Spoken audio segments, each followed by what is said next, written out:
Futebol de Verdade com António Tadeia.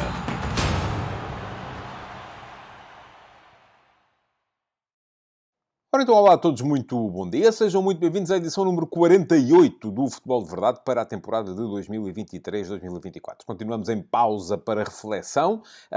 Não há campeonato, está a seleção a trabalhar. Vai haver Portugal-Eslováquia na sexta-feira no Estádio do Dragão. Lá estarei para comentar o jogo em direto na RTP1. Será, todos esperamos, pelo menos, o jogo da nossa qualificação para a fase final do próximo Campeonato da Europa e, portanto, o Futebol de Verdade continua o seu percurso por aqui, com emissões mais reduzidas esta semana, porque não há edições do Futebol de Verdade Flash para adicionar ao habitual Q&A. E, portanto, hoje resolvi abusar um bocadinho da vossa paciência e boa vontade e, em vez de 2 perguntas, vou responder a 3. Porquê? Porque tinha ficado por responder ontem uma pergunta que eu queria, enfim, responder, porque é um tema que me interessa sempre falar, que é o presente e o futuro do jornalismo, mas depois também reajo um bocadinho àquela ideia que vocês, alguns de vocês também já partilharam comigo, que é, estás sempre a querer puxar a brasa à sardinha dos jornalistas e a querer falar de jornalismo, a gente quer é falar de futebol. Portanto, a minha decisão foi muito simples e foi a seguinte. Hoje vamos ter Q&A normal, com a resposta a 2 perguntas, uma que vem da caixa de comentários da emissão de ontem no meu canal de YouTube, e a outra que vem da chatroom Perguntas do Discord no meu servidor de Discord, ao qual acedem os subscritores premium do meu Substack, em tadeia.substack.com, e no final, quem não quiser saber de jornalismo para nada, só tem que mudar de canal e ir ver outra coisa qualquer. Quem quiser ficar por aí é naturalmente bem-vindo, porque vou responder a uma pergunta extra. Uma pergunta além da ordem do dia, que me foi deixada também por um de vocês na caixa de comentários de uma emissão do Futebol de Verdade no meu canal de YouTube, que versa jornalismo e aquilo que são as tendências atuais e futuras do jornalismo relacionado com desporto. Portanto, vamos lá a isso. É uma edição alargada, com 3 perguntas do Q&A e vamos já partir para ela. Futebol de Verdade com António Tadeia.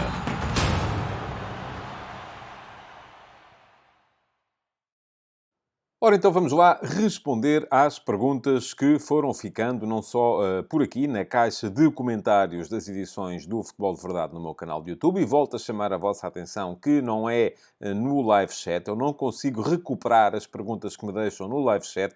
Se quiserem deixar perguntas e submetê-las à minha apreciação para eventualmente virem a ser respondidas em edições futuras do Q&A do Futebol de Verdade, têm que as deixar na caixa de comentários. Isso ajuda-me também a mim, é verdade, não o desminto, porque quanto mais comentários, mais o programa subirá no algoritmo do YouTube e, portanto, poderá aparecer a mais gente. Mas é mesmo uma questão técnica, não dá para fazer de outra maneira. Já agora aproveito para vos sugerir que deixem o vosso like na emissão de hoje e que se inscrevam no canal, no meu canal de YouTube. Fica aqui o link para poderem fazê-lo. Não vos custa dinheiro, é completamente grátis e já que se vão inscrever, aquilo que podem fazer também é clicar em cima do sino e ativarem as notificações para serem avisados sempre que houver novos conteúdos por aqui no meu canal de YouTube. E há novos conteúdos com muita regularidade, quase todos os dias, se não mesmo todos os dias. Embora alguns dos conteúdos depois sejam apenas para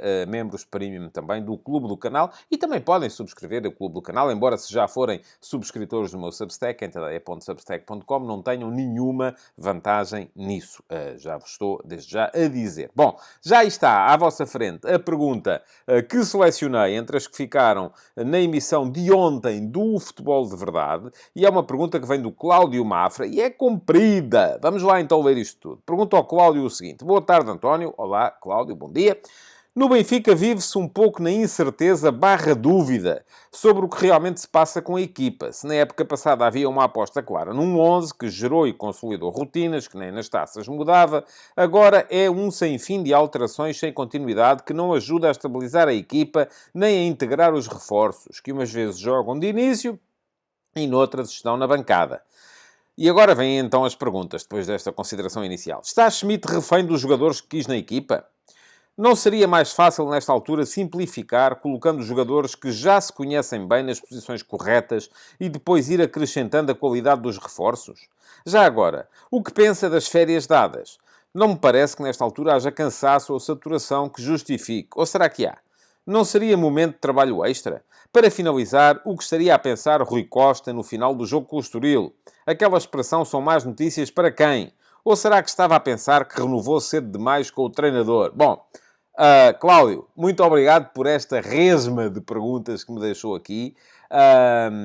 Algumas delas não vou responder, porque, enfim, não sou eu, obviamente, que vou estar agora aqui a imaginar o que é que ia na cabeça do Rui Costa, se estava com cara mais satisfeita ou mais insatisfeita. Não, isso aí só me podia pôr aqui a especular e não é essa de toda a minha forma de estar neste tipo de situações. Portanto, ele não me poderia, com certeza, estar muito satisfeito, porque o Benfica no Estoril não jogou bem. Mas não creio que ele estivesse a achar que renovou cedo demais com o treinador, até porque eu sou, regra geral, sempre a favor da estabilidade no trabalho. Ainda há dias vim aqui fazer aqui não, no último passo, no meu Substack, um grande elogio ao trabalho de Gianpiero Gasperini, que já vai quase com uma década à frente da Atalanta. Acho que é com a continuidade do trabalho que se conseguem melhores resultados. Agora, há uma coisa também que é geralmente evidente em muitos casos, que é a chamada síndrome da segunda época. Porquê? Porque os treinadores, quando chegam aos clubes, têm geralmente uma primeira época em que conseguem surpreender toda a gente, não só interna como externamente, e na segunda época isso torna-se mais difícil. Eu não sou de todo partidário de uma ideia segundo a qual Schmidt tinha que fazer esta época tudo igual ao que tinha feito na época passada.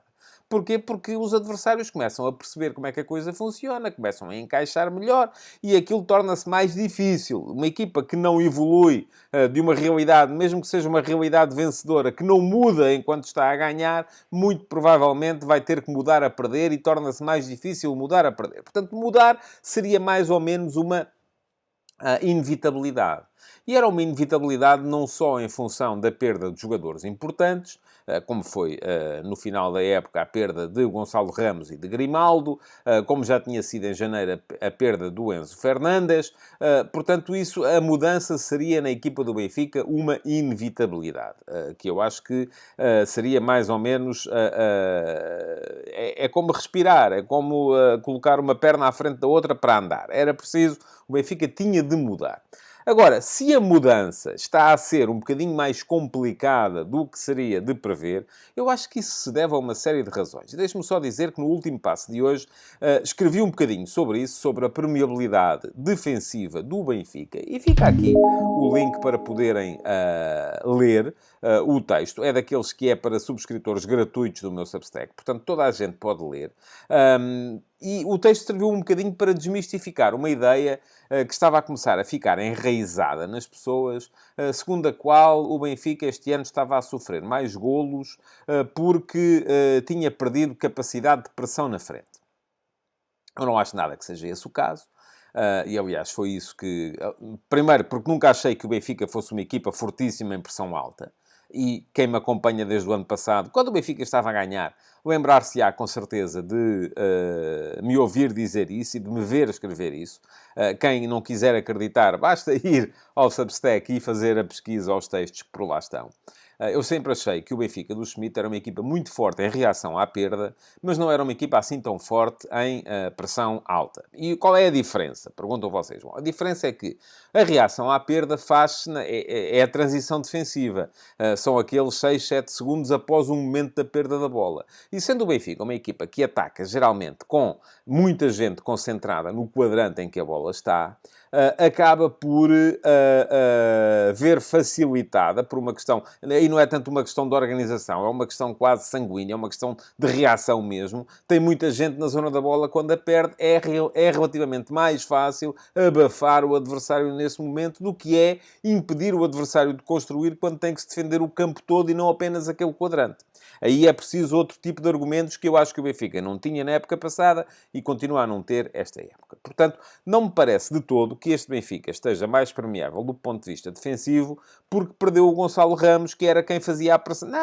Não, um jogador não faz a pressão de uma equipa. Não acho de todo que seja essa a questão e tentei desmistificar isso com números no último passe de hoje. Agora, também me parece que o Benfica está um bocadinho mais permissivo do ponto de vista defensivo este ano, porque, por um lado, este ano não teve a proteção de calendário que tinha tido na época passada, e o Benfica, na época passada, tinha tido a diferença em termos, por exemplo, de índice de golos esperados permitidos aos adversários nas primeiras 8 jornadas, é abismal. Este ano vai com 8.8, no ano passado vinha com 2.8 à oitava jornada. Basicamente é um terço. Portanto, o Benfica está a permitir 3 vezes mais facilidades aos adversários este ano. E isso também tem muito que ver com o facto deste ano já ter jogado com equipas mais fortes do que tinha jogado no ano passado. Mas tem muito que ver, do meu ponto de vista, também com o facto da equipa do ano passado ser muito mais segura na posse. Eu acho que a grande diferença é essa. Esta equipa deste ano não é tão segura na posse. Não tem uma posse com tanta qualidade como tinha no ano passado. E isto tem muito que ver também com outros fatores. O facto de, por exemplo, o índice de risco colocado na zona do meio-campo, pelo meio-campo do Benfica este ano, sem Florentino, é muito maior do que era o índice. Atenção, não é a questão de precisar de ter um trinco, um jogador que vai para cima deles e que lhes morde os calcanhares e que os desarma e que lhes dá porrada e que se encosta e que faz falta. Não é isso. Acontece que Florentino era um jogador muito mais seguro na posse, arriscava menos do que arrisca Cockchu este ano. Um meio-campo formado por Florentino e Enzo Fernandes, no ano passado, era um meio-campo muito mais seguro, que definia muito melhor, do meu ponto de vista, as zonas onde podia arriscar. E, por exemplo, o Enzo era um jogador que atrás arriscava pouco, mas depois, à entrada da área, arriscava muito. E ficam na memória os passos de progressão para dentro da área que ele fazia e que Cockchu, se calhar, não está a conseguir fazer este ano. E parece-me também que Cockchu não define tão bem as zonas em que pode arriscar como definia o Enzo.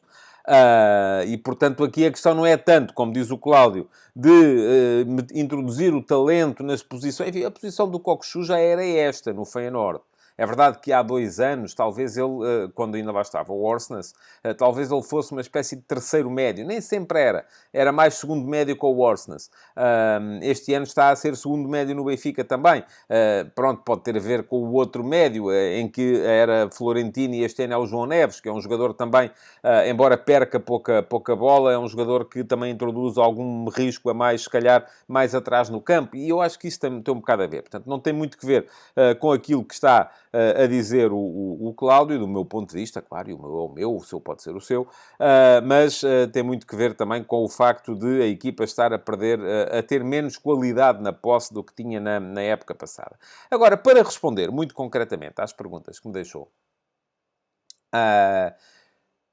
esta questão do Benfica estar um bocadinho viciado na abundância, eu também já tinha escrito sobre isso, não tem a ver com Schmidt, já era assim, é assim pelo menos desde o regresso de Jorge Jesus. O Benfica quer sempre ter 3, 4 opções para cada posição do plantel. E às vezes tem opções a mais, e depois isto obriga o treinador, se no ano passado, mas no ano passado isso já acontecia, e acabou o Schmidt por ter sucesso rodando pouco. E na altura todos nós dizíamos que ele devia rodar mais. E no fim quem teve razão foi ele, porque rodou pouco. Porque apostou num 11, esse 11 foi-se mantendo e foi ganhando rotinas e foi ganhando consistência, foi-se consolidando. Ora, este ano Schmidt está a fazer um bocadinho o inverso. Está a rodar mais. E eu creio que será porque não tem a mesma confiança. Por um lado, porque não tem a mesma confiança num 11. Por outro lado, porque tem mais opções de boa qualidade para introduzir. Repare que o Benfica começou esta época com o Neres, à partida, se olhássemos para o 11, o Neres não estava no 11. É um jogador extraordinariamente criativo, desequilibrador. Porquê? Porque estava Di Maria, porque estava João Mário, porque estava Rafa. E eu continuo a achar que aquele trio de apoio ao ponta de lança funciona melhor com um desequilibrador, seja ele Di Maria ou Neres, um acelerador, que à partida será Rafa, e depois um jogador mais cerebral, que pode ser João Mário ou Orsnes. Acho que o Benfica, de facto, precisa de ter ali à frente os 3 perfis. E neste momento não está a ter. No ano passado, pecou muitas vezes por defeito. porque tinha 2 jogadores de perfil mais cerebral. Chegou o Benfica a jogar muitas vezes com João Mário, Rafa e Orsnes, naquele trio de apoio ao ponta de lança. E aí faltava desequilíbrio, faltava capacidade criativa. Este ano, ao querer acumular Di Maria e Neres, sacrificando o perfil mais cerebral, está-lhe a faltar ali um bocadinho de ponderação, um bocadinho de critério, um bocadinho também de capacidade, de jogo sem bola, de meter pausa no jogo. E, portanto, aqui eu creio que Schmidt está a ser um bocadinho vítima do excesso de opções boas, de qualidade, que está a ter. E ainda não terá sido capaz de encontrar o equilíbrio ideal para pôr a equipa a jogar. E isso pode ser, de facto, um problema. Agora, onde eu já não entro é nessa questão das férias também. Francamente, já no ano passado se falou, do meu ponto de vista, até demasiado, a propósito disso. O Ruben Amorim, por acaso, disse uma coisa esta semana, que foi, ou no final do jogo com o Aroca, que me pareceu muito interessante, em que ele veio dizer que só o próprio facto dos jogadores não terem competição, os jogadores que não estão nas seleções, não terem competição, já é para eles um retirar de pressão que lhes vai saber quase como férias, porque lhes tira aquela pressão da competição e lhes tira aquela possibilidade de incorrerem a fadiga central, na chamada fadiga central, que é a pressão do jogo, a pressão do resultado. E isso, de certa forma, já vai funcionar um bocadinho quase como férias. E este período pode ser aproveitado para um aligeirar das responsabilidades, para se trabalhar um bocadinho mais a vertente tática, eventualmente. Mas também, se a maior parte dos jogadores não estão, vão todos para as seleções, fica difícil de trabalhar, seja o que for. E, portanto, também percebo a lógica. E Schmidt saberá como é que está a cabeça dos jogadores que têm ao dispor dele. Aqui não há uma receita que seja universal, que seja válida para todas as situações. Há grupos em que, até em função da liderança que é exercida pelo treinador, pelo respectivo líder, funciona melhor tirarem a cabeça do futebol, pura e simplesmente. Há grupos em que o facto de aligeirar as responsabilidades da competição já chega, e há grupos que vivem desta pressão da competição e em que precisam, e até podem, só o facto de não haver jogos pode acabar por tornar-se pernicioso. Portanto, não há aqui uma resposta, e eu, obviamente, nem o Cláudio, nem ninguém que esteja aqui fora, pode chegar e dizer assim: ó, Sr. Schmidt, a maneira correta de trabalhar com os jogadores que você conhece, que é você que trabalha com eles, não é por ser melhor ou pior, ou por saber mais ou menos, é porque é ele que está com eles todos os dias. É ele que tem, naturalmente, mais condições para saber o que é que se passa dentro daquele grupo. Não vamos ser nós que estamos cá fora a dizer: olha lá, a maneira certa de fazer não é essa. É eu que estou aqui fora é que sei. Portanto, não com isso, da minha parte, não contam. Bom, convido os interessados a lerem, mais uma vez, o texto das conversas de bancada. Perdão, eu continuo a chamar-lhe conversas de bancada. O último passo de hoje de manhã, que foi entregue a todos os subscritores, inclusive aos subscritores gratuitos do meu Substack, em tadeia.substack.com. Se não são ainda subscritores, nem que seja gratuitos, desde já vos convido também a fazerem essa subscrição. Fica aqui o link para poderem fazê-lo. Esta é a maneira que têm de garantir que todos os textos, e aqueles que são exclusivos de subscritores premium, recebem pelo menos o primeiro parágrafo, mas todos os textos acabam por vos ir parar ao e-mail e deixam de ficar dependentes daquilo que o algoritmo das redes sociais vos mostra. E já sabem que os algoritmos das redes sociais só vos mostram os assuntos que são trending, os assuntos que são polémicos, e às vezes, se não for uma polémica daquelas que dá para pôr toda a gente a insultar-se e a chamar nomes uns aos outros, acaba por não vos aparecer. Portanto, vocês são livres, e vamos falar um bocadinho disso mais à frente, no tal período de descontos deste Futebol de Verdade, em que vou responder à pergunta que o Paulo Semiano fez o favor de me deixar no Futebol de Verdade de anteontem, e que eu ontem não respondi, mas hoje resolvi respigar para responder em período após a ordem do dia. Vai ser mais à frente. Portanto, já sabem, quem quiser ouvir falar um bocadinho sobre jornalismo, é ficar por aí, mas para já a edição normal do Futebol de Verdade vai ter na mesma as tais duas perguntas. Aquela que chegou do YouTube já está respondida, e agora já está aí à vossa frente a pergunta que vem do meu servidor de Discord. E a pergunta que vem do meu servidor de Discord é esta que chegou, deixem-me só, já estou aqui a vê-la também, que chega do Jorge Fernandes. E o Jorge pergunta o seguinte: boa tarde, António. Olá, Jorge, bom dia. Hoje li uma reportagem com histórias deliciosas de um adepto que visitou os 18 estádios da Primeira Liga nas primeiras 8 jornadas.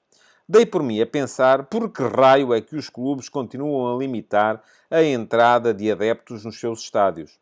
Neste momento, para se ir a um estádio ver um jogo ao vivo, tem que se ser sócio da equipa da casa ou adepto da equipa visitante.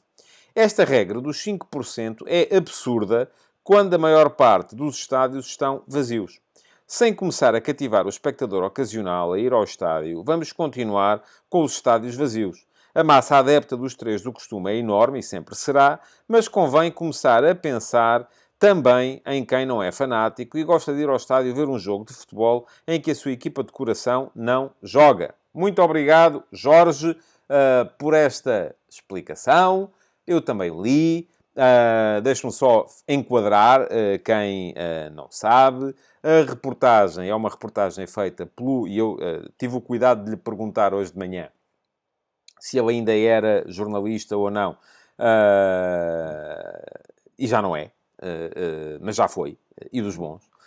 É o Rui Pedro Silva. O Rui Pedro Silva, que alguns de vocês, aqueles que estão mais atentos, conhecerão da participação nos podcasts do Hemisfério Desportivo, como o Matraquilhos, por exemplo. E eu recomendo sempre o Matraquilhos a quem me pede podcasts sobre futebol, porque é um belíssimo podcast que está por aí.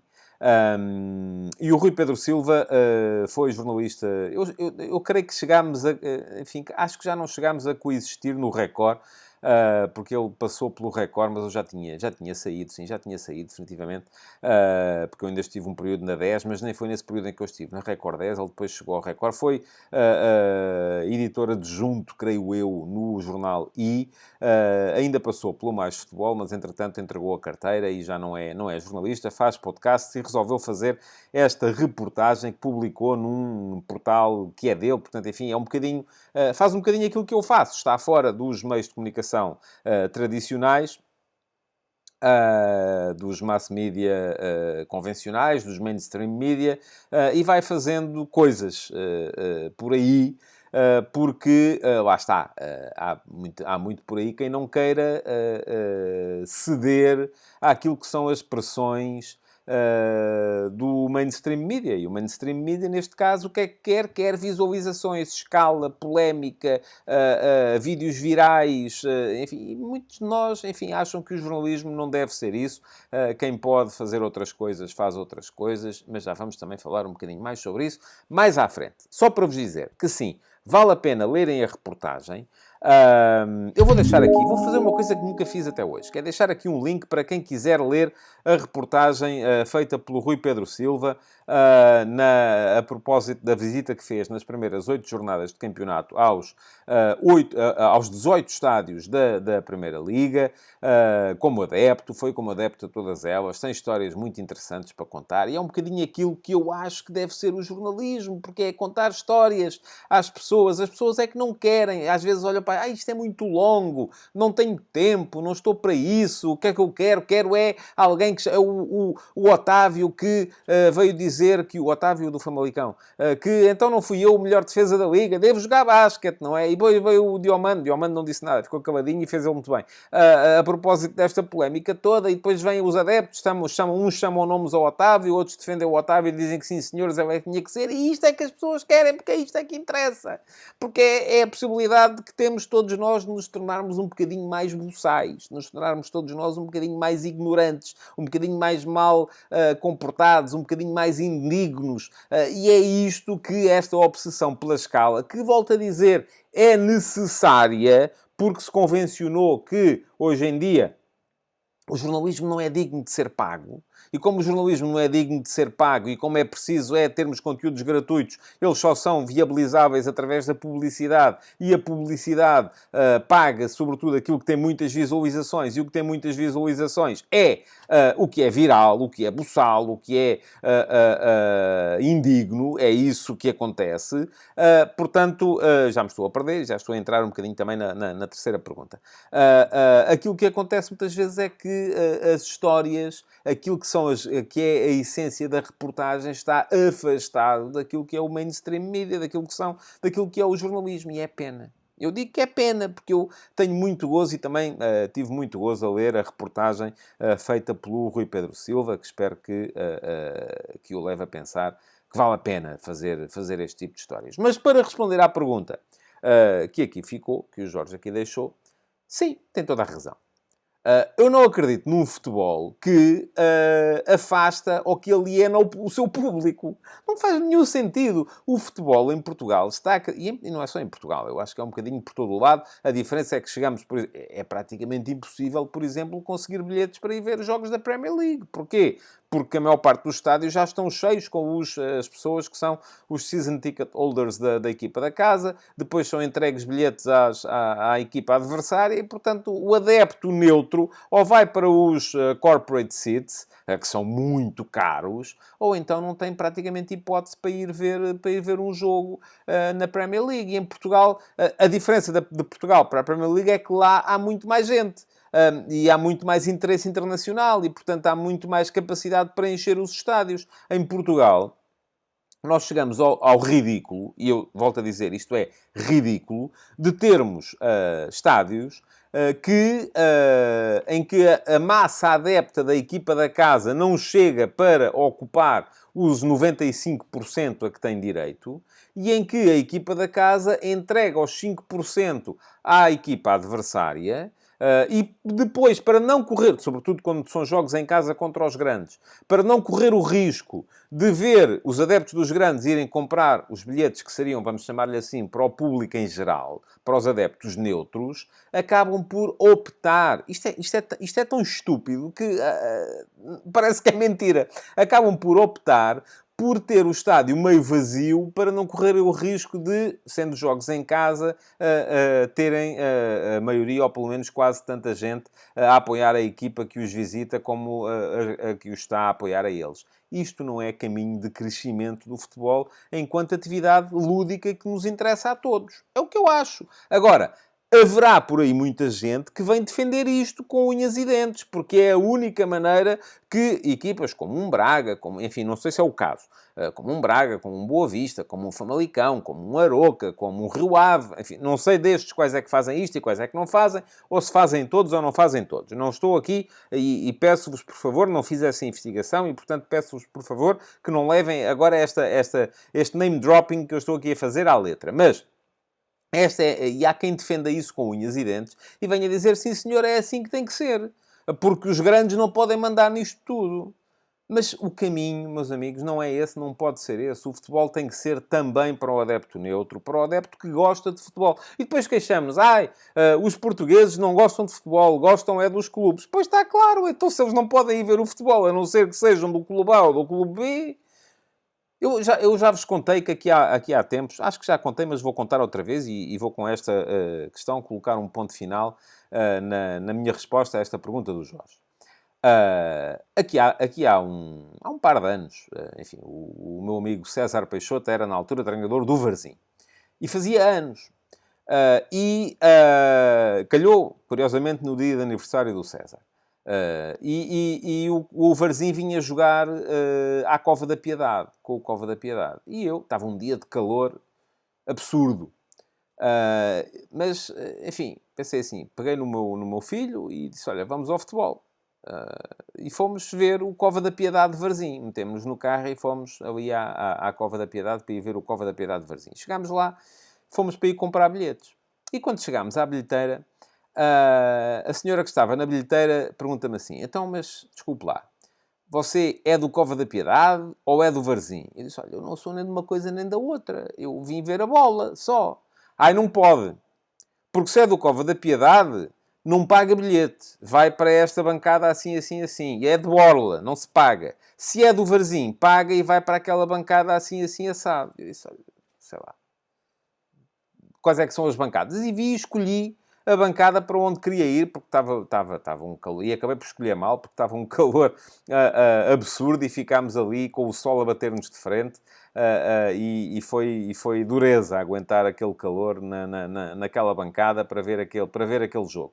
Mas é isto que os nossos clubes não estão preparados para conseguir aguentar, que é um adepto que vai ao jogo só porque vai ao jogo, porque quer ir ver o jogo, não vai apoiar a equipa A nem a equipa B, nem vai insultar os jogadores da equipa A nem da equipa B. Está lá só para ir ver a bola. Não se pode em Portugal. É pena.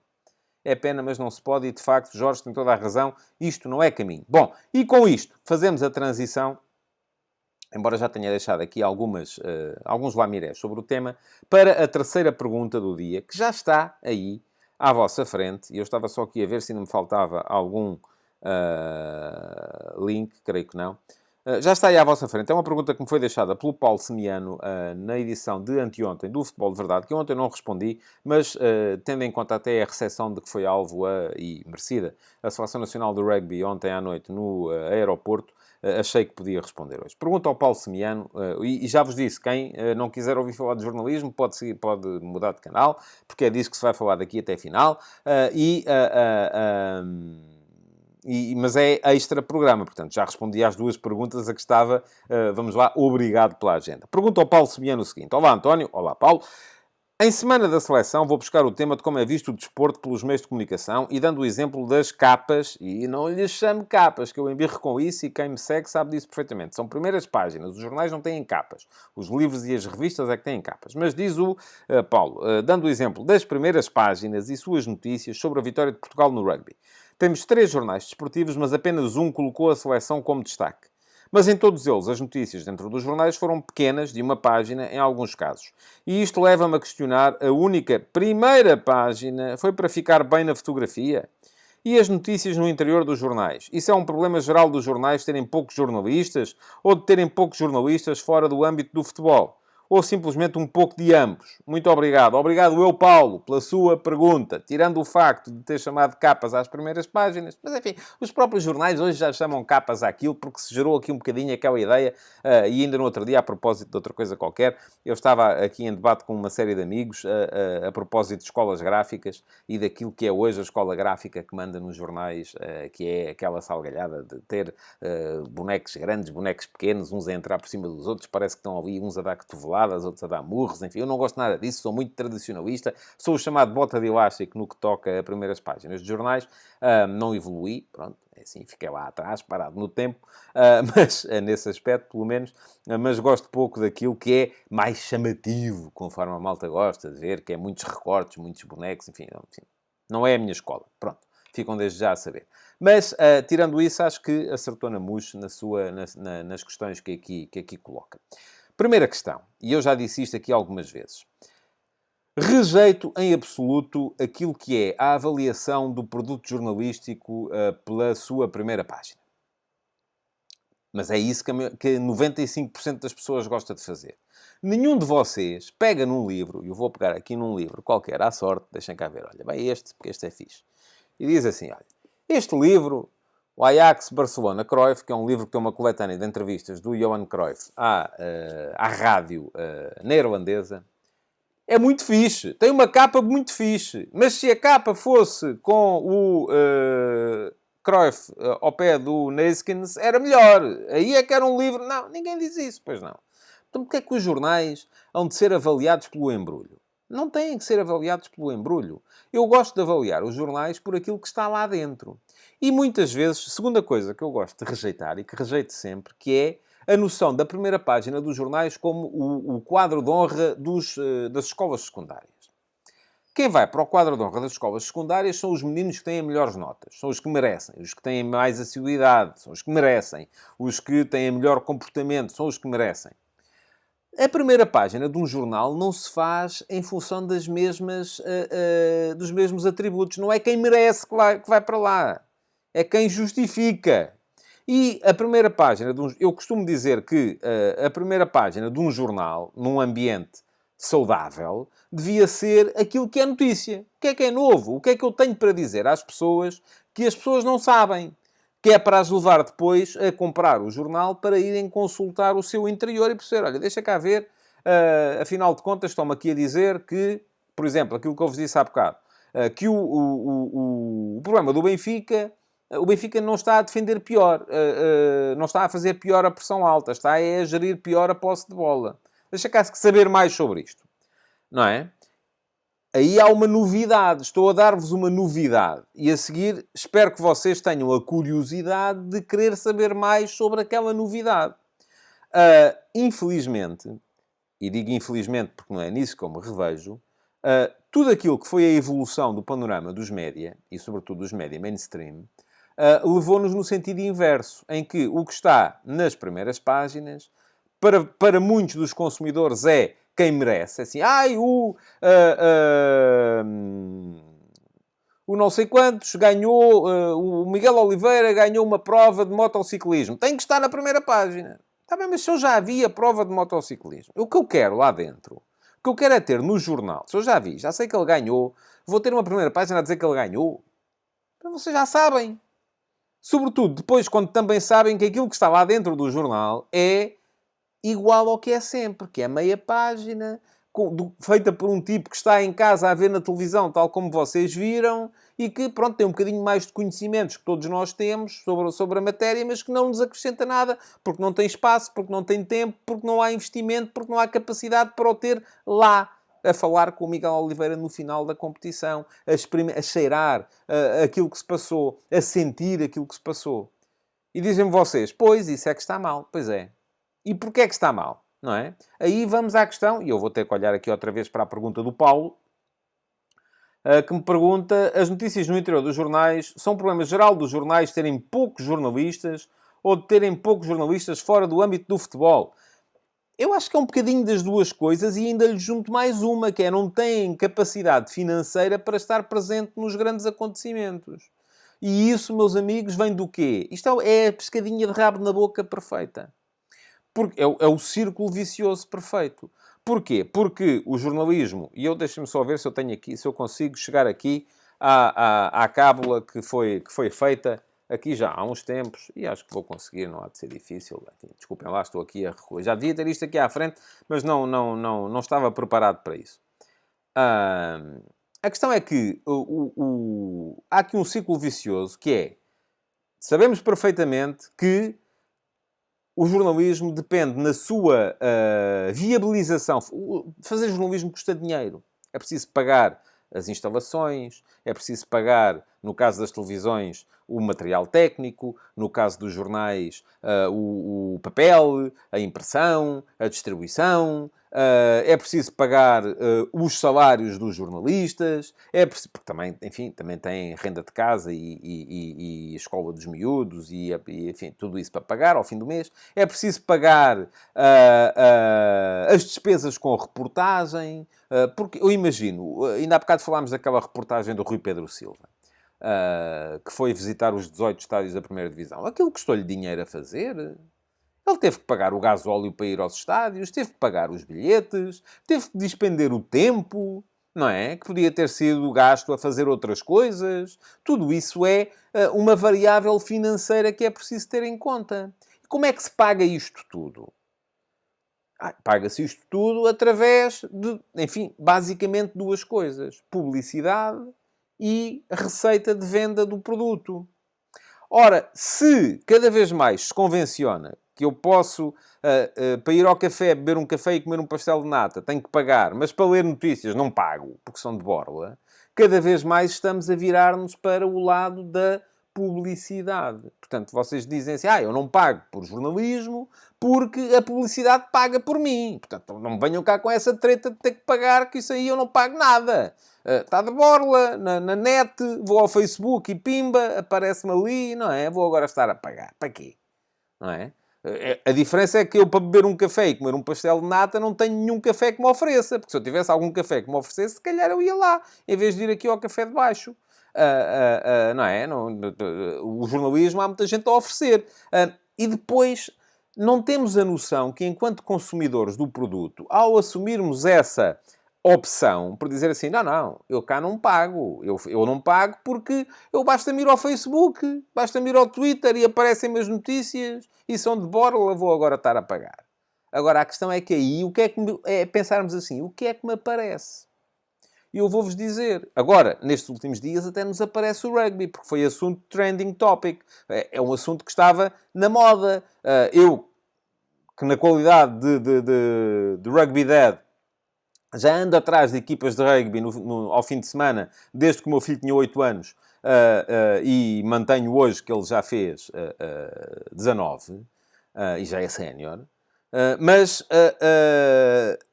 nunca vi à volta do rugby, e ainda bem, o foco que vemos neste momento. E porquê é que o Jornal A Bola fez primeira página com o rugby? Porque com certeza alguém percebeu, espera lá, há aqui muita gente que está interessada nisto. Não é? Portanto, a lógica, o racional da coisa foi o mesmo de sempre. E o racional da coisa é números, é visibilidade, é a capacidade para chegar a mais gente, é escala. Para quê? Para depois ter mais publicidade, porque é a publicidade que paga. Mas depois vamos ver lá dentro, conforme diz o Paulo, e é igual aos outros todos. Porquê? Porque a bola também não tinha lá nenhum jornalista.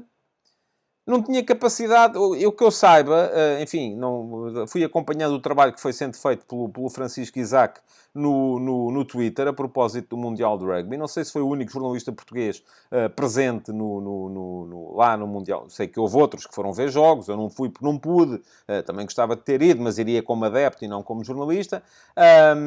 Mas a verdade é que os jornais portugueses não tiveram capacidade para meter lá gente. E isso é uma pena. E porquê é que não tiveram capacidade? Voltamos ao racional financeiro. Porque, à partida, não tivesse a Seleção Nacional conseguido empatar com a Geórgia, perder por poucos com a Austrália e com Gales e ganhar às Ilhas Fiji, isto não seria assunto falado. A seleção tinha chegado ontem, vinha cada um para o seu lado, não havia gente à espera deles no aeroporto e não iam ao Presidente da República, nem iam ao centro do terreno, no Estádio do Dragão. Portanto, na próxima sexta-feira, como irão agradecer ao público que vai estar no jogo da Seleção Nacional de Futebol.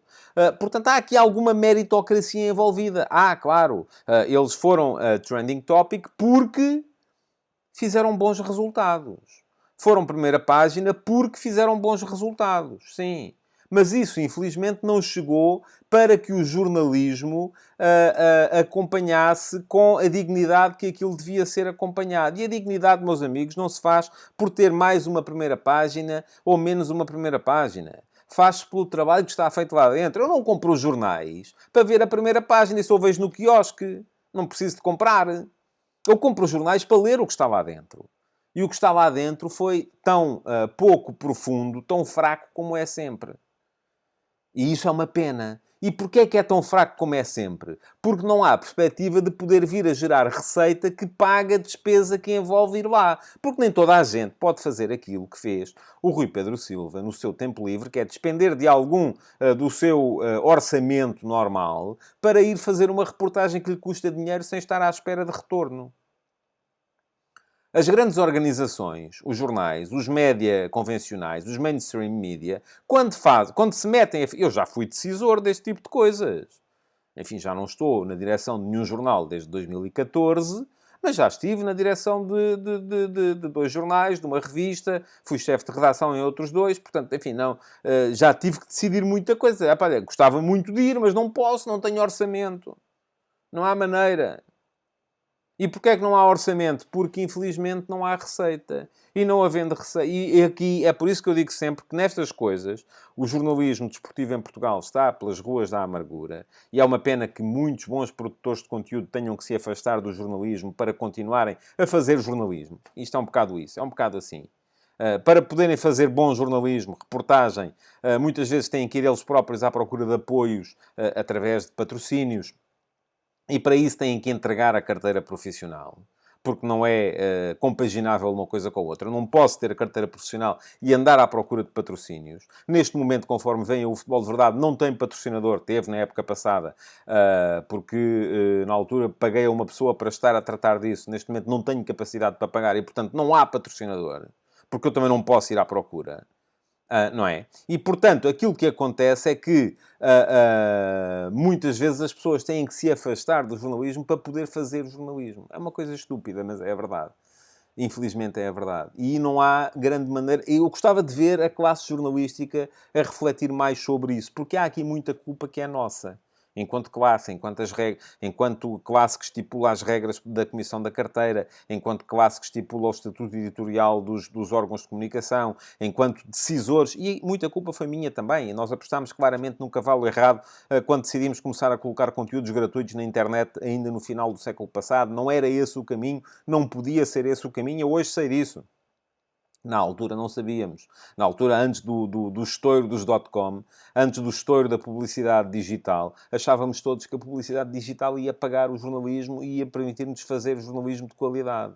Não foi esse o caminho, infelizmente. Infelizmente, o caminho para onde isso nos levou foi para esta realidade presente em que o que dá dinheiro, o que permite manter os projetos vivos, são os conteúdos virais. São os conteúdos polémicos, é a polémica estéril. E é isso que nós temos cada vez mais dos mainstream media. E depois, Paulo, deixe-me que lhe diga, a mim é-me absolutamente irrelevante, é-me absolutamente indiferente que façam primeira página com o ciclismo, com o rugby, com o ténis, com o... A gente diz, em Espanha eles fazem. Pois fazem porque têm uma realidade diferente. Seja com o que for, não é isso que eu quero. Eu não compro os jornais por causa das primeiras páginas. E as pessoas, tendo a achar isto, as pessoas que avaliam os jornais pelas primeiras páginas são as pessoas que não os compram. Porque quem os compra quer ler o que está lá dentro. Quem não compra diz, a primeira página devia ser isto. Mas comprou. Quantos é que comprou no último mês? É aquilo que eu pergunto sempre. Neste último mês, no mês de setembro, quantos jornais é que vocês compraram? E as respostas são, eu não. Não, eu não compro jornais. Nem que seja assinaturas digitais. Como é evidente, hoje em dia eu já não entro um jornal em papel cá em minha casa há muito tempo. Mas tenho assinaturas digitais da maior parte deles, porque leio no telemóvel. Logo de manhã, acordo às 6 da manhã e a primeira coisa que faço é ler os jornais. Mas isso não é... As primeiras páginas até são disponíveis mais cedo e de borla. Porque há aplicações que as mostram. Eu para isso não preciso de os comprar, nem preciso de os assinar, nem preciso de esperar pelas 6 da manhã, que é quando acordo. Bom, meus amigos, chegava aqui a falar-vos disto durante muito mais tempo, mas também não quero abusar muito da vossa boa vontade e da vossa paciência. O Futebol de Verdade vai voltar amanhã, com a resposta a mais 2 perguntas, que vocês farão, com certeza, o favor de me deixar ou aqui, na caixa de comentários da edição de hoje, no meu canal de YouTube, ou na chatroom Perguntas do Discord, no meu servidor de Discord, ao qual acedem aqueles que, e eu tantas vezes lhes agradeço por lá, fazem o favor de ser subscritores premium do meu Substack, em tadeia.substack.com, e em contribuir com 5€ por mês para que eu possa continuar a minha atividade como jornalista longe dos grandes grupos de média. Porquê? Porque nos grandes grupos de média nem eles me querem, porque, enfim, já fiz o meu percurso por lá, nem eu quero fazer aquilo de que eles precisam. E a verdade, a dura realidade é essa, e foi a isso que nos conduziu uma série de más decisões, da qual, meus amigos, deixem-me que vos diga, vocês também não podem tirar... têm também que enfiar um bocadinho a carapuça. Muito obrigado por terem estado aí. Amanhã estarei de volta para mais um Futebol de Verdade. Até lá! Futebol de Verdade, de segunda a sexta-feira, às 12h30,